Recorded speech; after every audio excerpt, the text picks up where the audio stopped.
Hey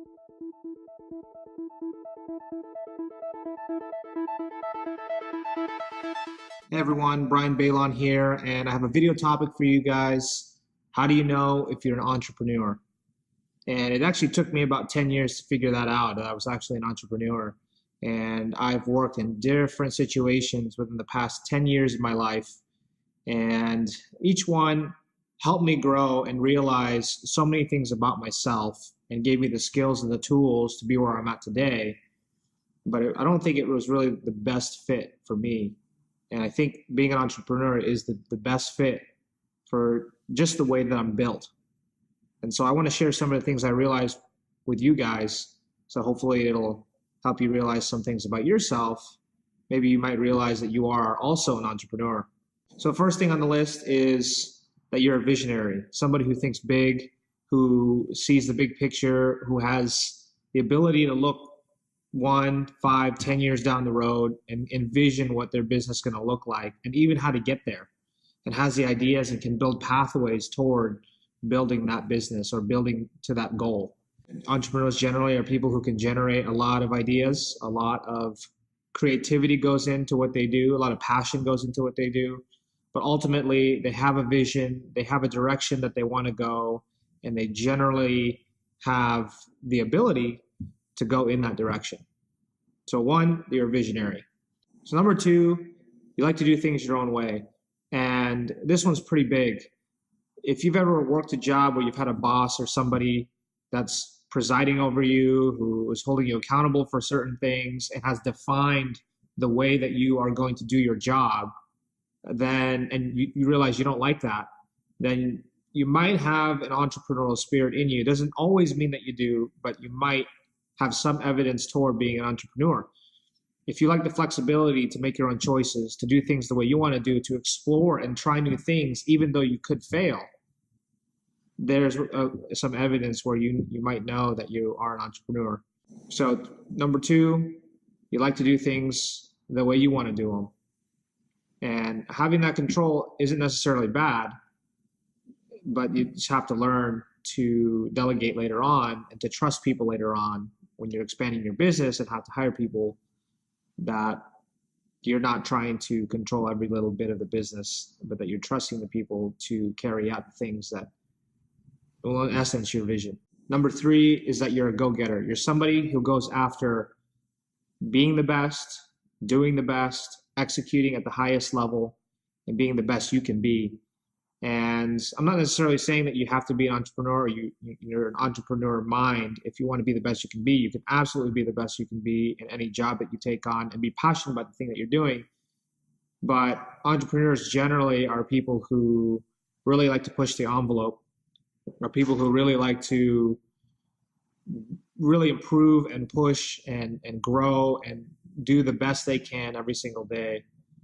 And so generally people are go-getters. They're people who are really going to go after getting what they want. And usually it's being successful in their sphere or in some way that they define. Number 4, you're generally good with people. You enjoy talking to people. You enjoy meeting people. You enjoy the aspect of making connections and doing business with other people and solidifying relationships. I think in the world of entrepreneurship, generally, there's a lot of people involved in the business, whether you're partnering with somebody or a distributor or a partner to help you carry your business out, but are basically coming alongside as an equal, or having employees and investors, so on and so forth. Entrepreneurship has a lot to do with people. And I think business in general has a lot to do with people. Life has to do with people, but especially entrepreneurship, there's a lot of relationship management that has to be done. And in essence, you're good with people and can manage those relationships. Another one, 40-hour work weeks are not enough. As an entrepreneur, you're typically going to be a hard worker, somebody who's not really going to confine themselves to the typical 9-to-5 work schedule. You're willing to work weekends, you're willing to work nights, you're willing to sacrifice not hanging out with people or your friends or having as much of a social life as you once had in order to commit to growing your business. Of course, there is a balance, and not overexerting yourself into your business and neglecting the social aspect of your life, as well as your mental, physical, spiritual health, etc. But there's still this commitment, there's this desire to really push beyond the boundaries of what essentially everybody else is doing. So you're willing to work hard, you're willing to put in the hours, you're willing to hustle and sweat and even cry over the business, lose sleep over your business and your vision and your goals, because you really believe in what you're doing and you're really committed to success. And the last one, I think, for this video is that you're passionate about learning. Typically, somebody who's an entrepreneur, when they're just starting out, they're not going to be the top in their field right away. In some rare cases, that might be the case, but all in all, as a general rule, there's a lot to learn when you're starting out.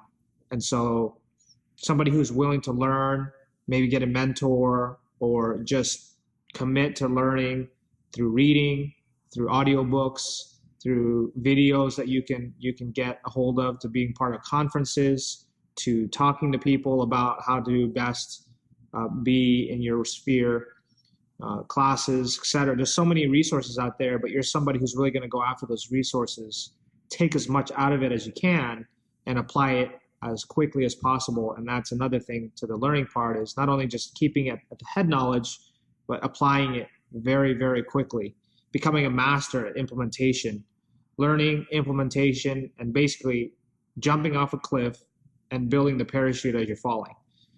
And so somebody who's really passionate about learning is going to excel with learning the aspects of the business, but also implementation of those things that they learn is going to be successful long-term in their sphere.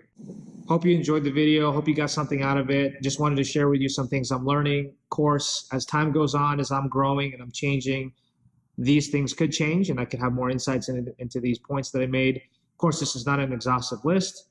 There's more to come. We appreciate your feedback and hope to see you next video.